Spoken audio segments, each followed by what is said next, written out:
Okay. Hey guys. Hold on here a minute. My daggone dome light here quit working, so I'm going to use my phone here. Hopefully this will work. Get a little light here going on. Hopefully this will work. Alright.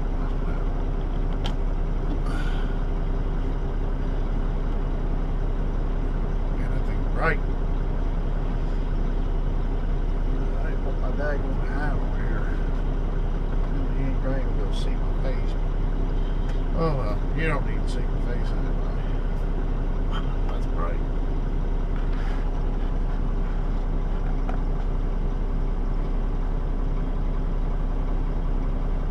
You do it this way, maybe it'll reflect up a little bit. Alright. Yeah, I missed the new Max with the lighting system.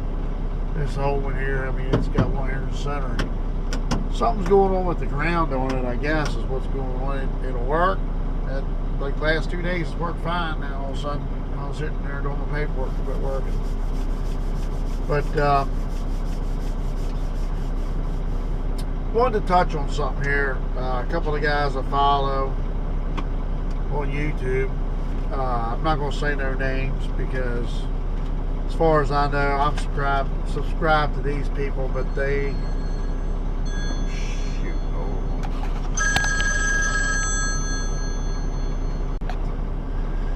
Oh. Okay, sorry about that. I had a telephone call. Anyway.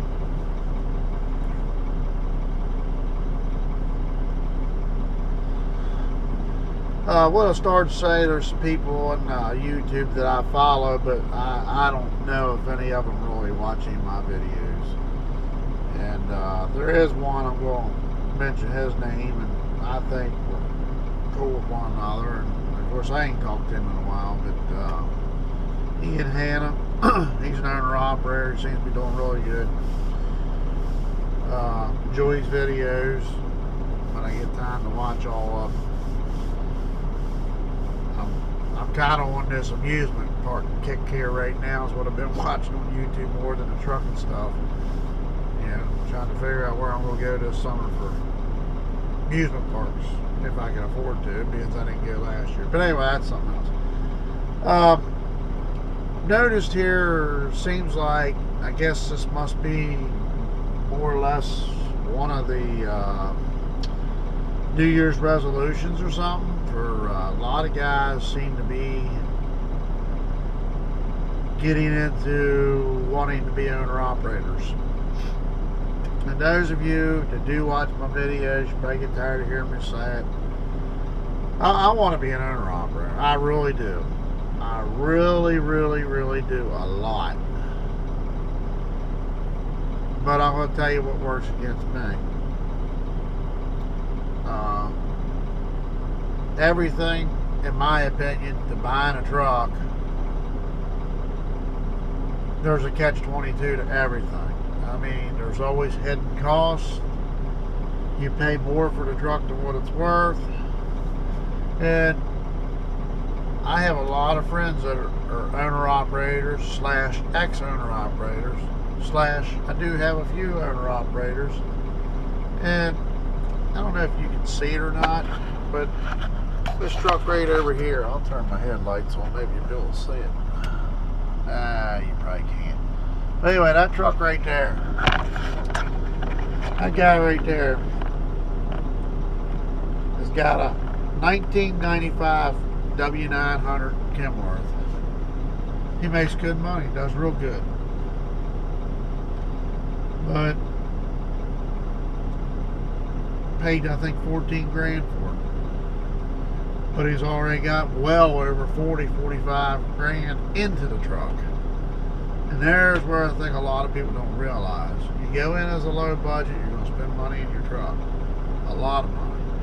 You go buy yourself a nice truck, you're going to have $1,500, $1,600 a month payments.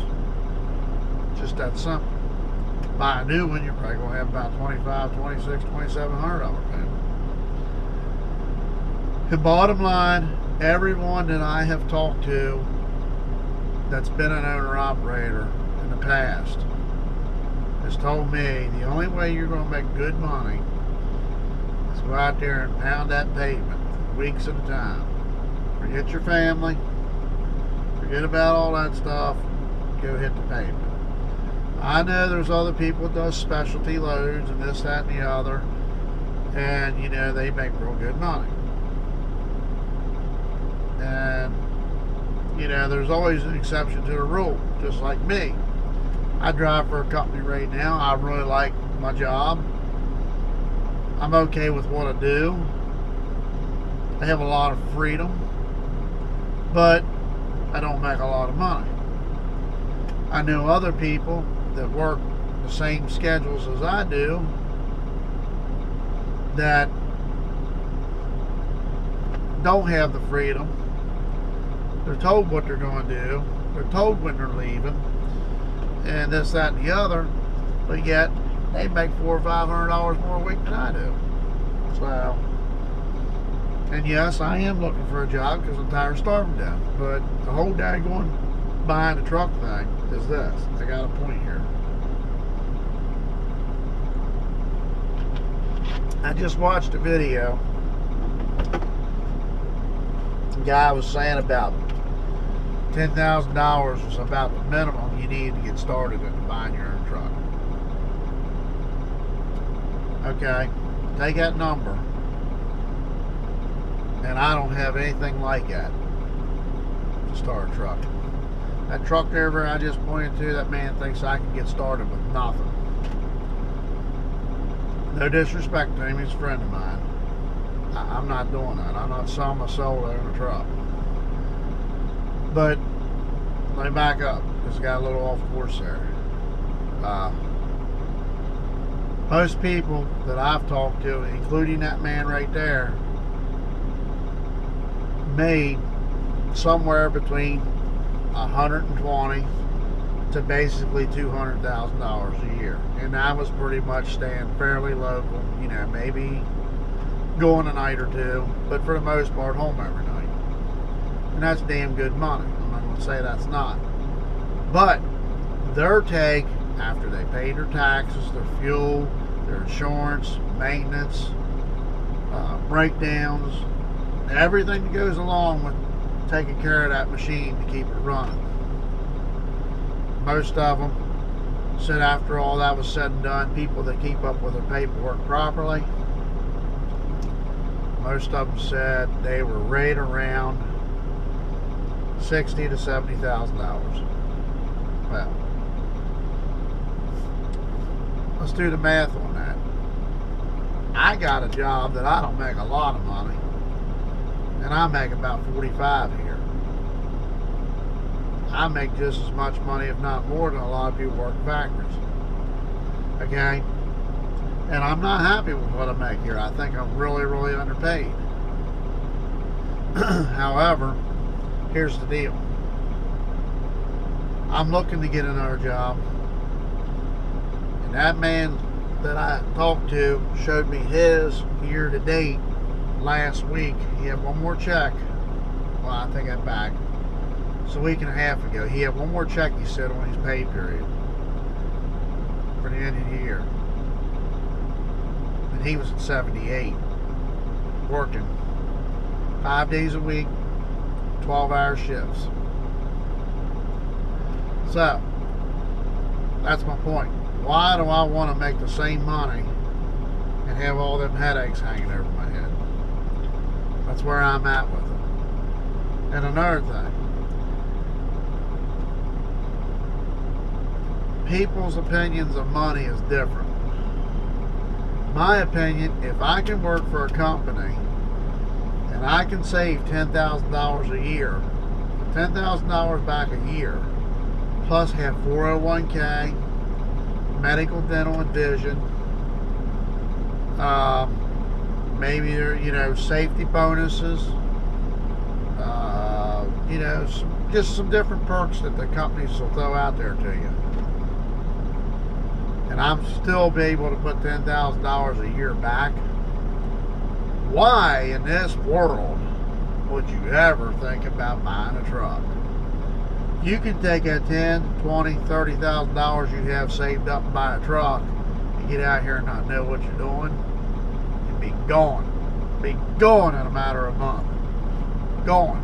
Done. See ya. You just spent all that time saving that money and now it's gone. And that man right there, that's what I can't get through his head. He has a partner. He has a silent partner. If I do this, you see this, it's me alone. I don't have no one back me up. My folks think I'm stupid if I want to buy a truck. I'm the only truck driver in my family.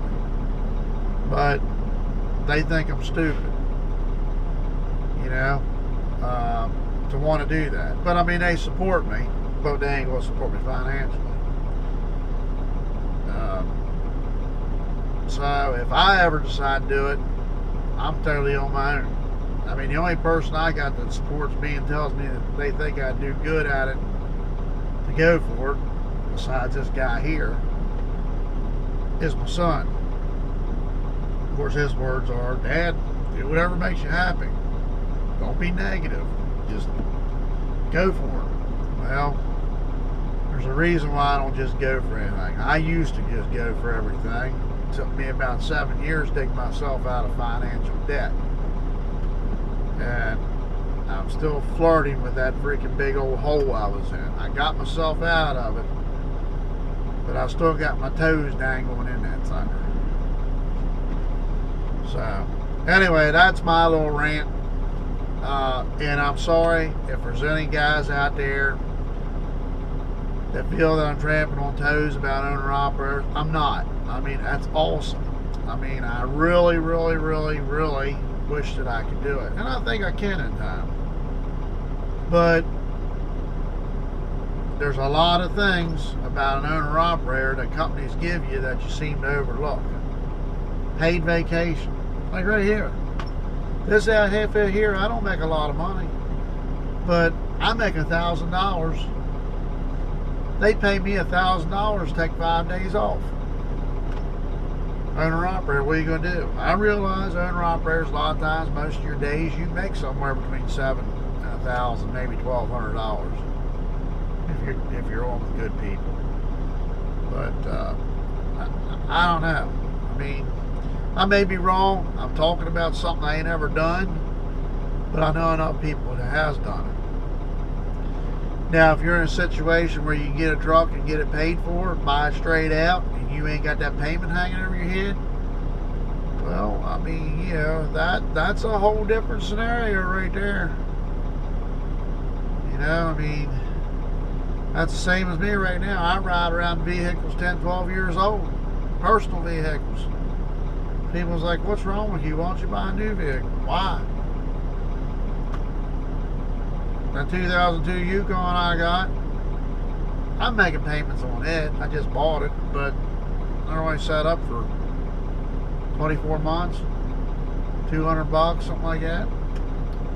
It's got a few extra miles on it, but the heater works in it, the air conditioner works in it, the power seats work in it. It goes forward, it goes backwards. It's got four-wheel drive. It's got a good stereo in it. Everything that a brand new vehicle has, that has, and it works. So why do I have to have something new? That thing will be paid for in 2 years, maybe before. It's mine. People go out here and buy a freaking $40,000, $50,000, $60,000, $70,000 vehicle. What for? I don't understand it. Buy a house instead of new vehicles.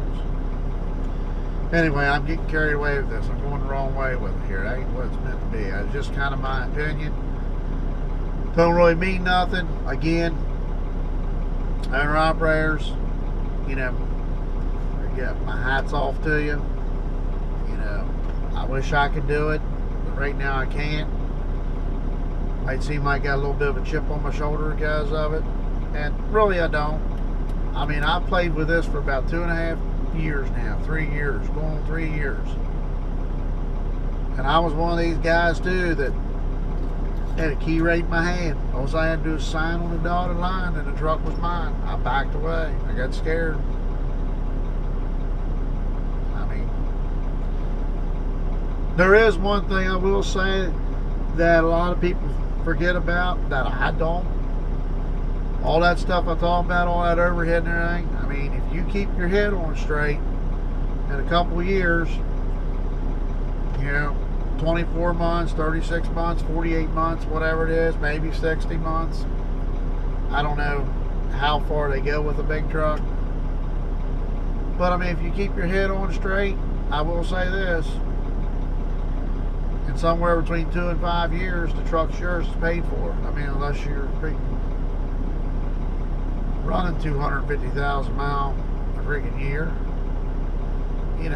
truck should be good for you for a while after you get it paid for. I don't know. Like I said, I hope I don't piss nobody off by saying what I said. It's a dream of mine. Maybe it'll come true. But on the flip side, if I can put $10,000 a year back, why the hell am I worried about buying a truck? I'm going to go out here and enjoy life. Freaking radiator blows out of the thing. My phone's up there. Hey, Mr. Boss Man, your truck broke down. Yeah, I'm here this blah blah blah wherever. And guess what I do? I get out a piece of paper and I write down the time I broke down, and they pay me to sit there. When that's you're sitting there thinking, probably $500 right off the bat for a tow. Radiator costs about, I think for these trucks they're about friggin', I don't know, $1,500, $1,700, something like that, $1,100, I don't know. So you got that, and then whatever antifreeze, I don't know how much antifreeze these things hold, but anyway, you're looking at probably about a $2,500 bill right there. So, anyway, enough of that. Everybody have a good one. I hope I didn't piss nobody off. It ain't my intentions. Just my thoughts. Me being me. Have a good one. Thank you for watching.